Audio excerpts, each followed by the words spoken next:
Hello friends, welcome to Study Funda. दोस्तों, आज हम बात करने जा रहे हैं UPSC CAPF assistant commandant exam के बारे में।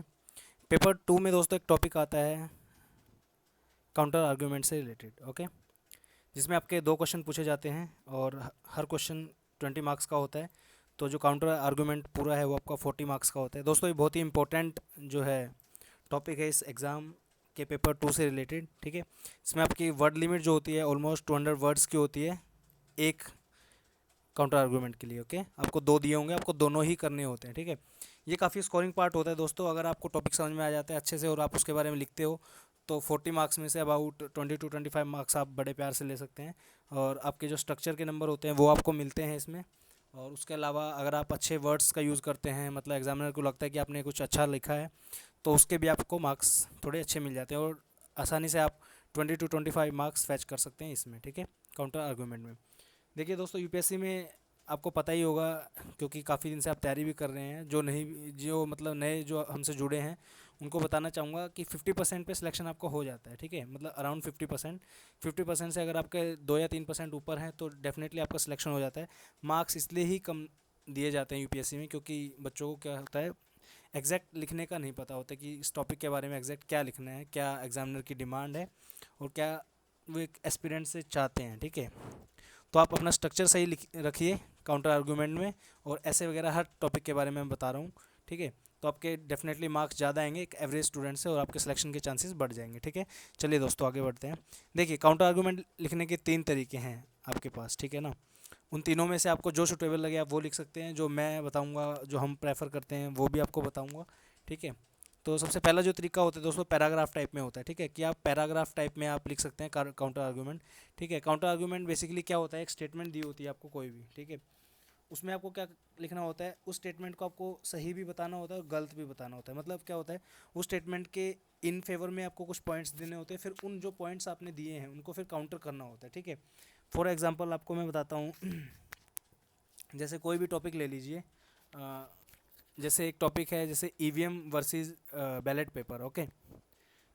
EVM is better than ballot paper, ठीक है, ये एक टॉपिक है काउंटर आर्गूमेंट का।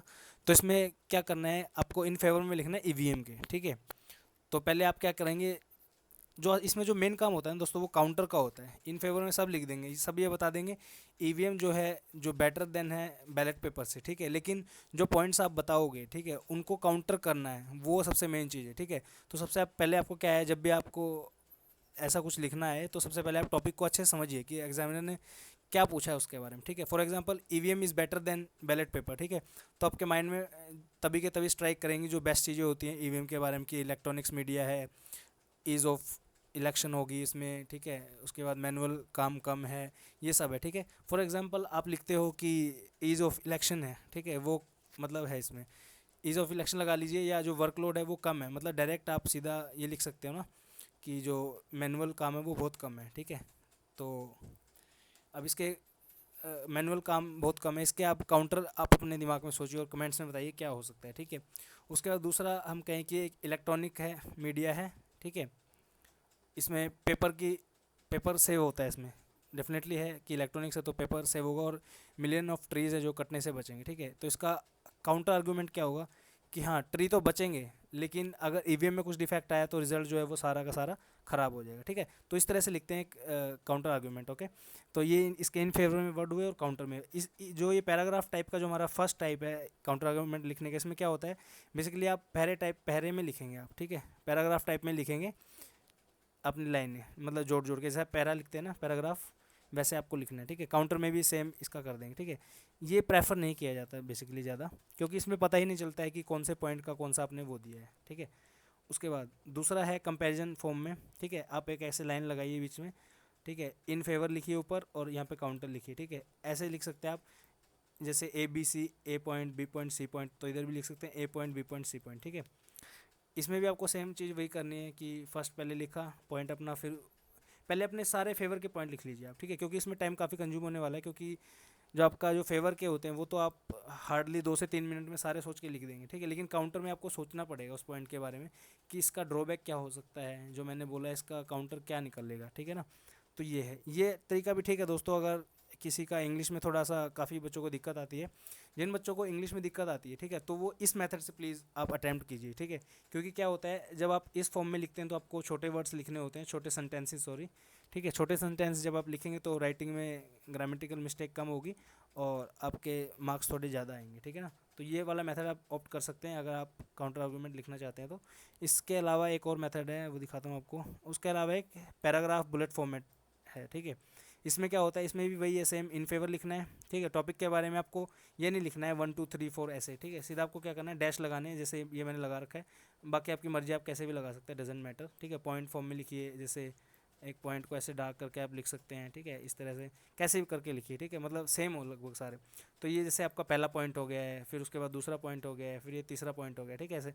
उसके बाद जो काउंटर में करोगे, काउंटर में भी सेम ऐसे ही करोगे, तो एग्जामिनर ये अंडरस्टूड है कि हाँ, ये पहला पॉइंट अगर इसका है तो काउंटर में उसका पहले पॉइंट का काउंटर पॉइंट इन्होंने दिया है, ठीक है। तो इस तरह से आपको लिखना है। अब सबसे बड़ी बात है कि आपको अटेम्प्ट क्या कितना करना है और कितने वर्ड्स में करना है, क्या करना है, ठीक है। देखिए, आपका जो काउंटर आर्गूमेंट है वो 20 नंबर का है, ठीक है। तो आपके पास है 200 वर्ड्स, ओके। 200 वर्ड्स आपके पास, ये देखिए वर्ड लिमिट जो है 200 वर्ड है।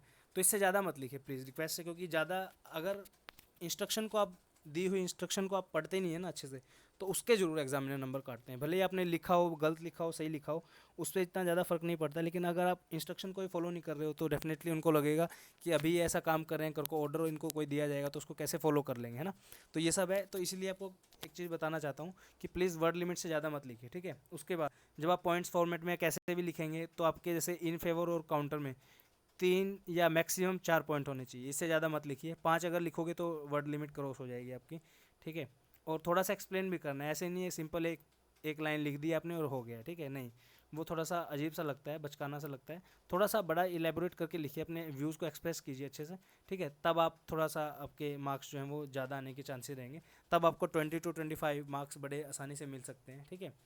तो ये है दोस्तों काउंटर आर्गूमेंट लिखने का तरीका, ठीक है। होप सो आपको ये वीडियो पसंद आया होगा।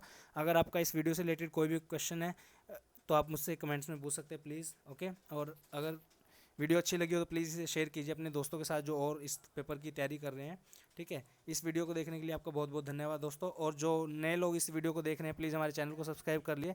इस तरह की वीडियो हम आपके लिए लाते रहते हैं। और जो हमारा CAPF 2018 का जो ऑनलाइन कोर्स है दोस्तों, वो आपका 28 जुलाई को हम लॉन्च करने वाले हैं। तो stay tune, stay connected to us, okay. So thank you so much for watching this video.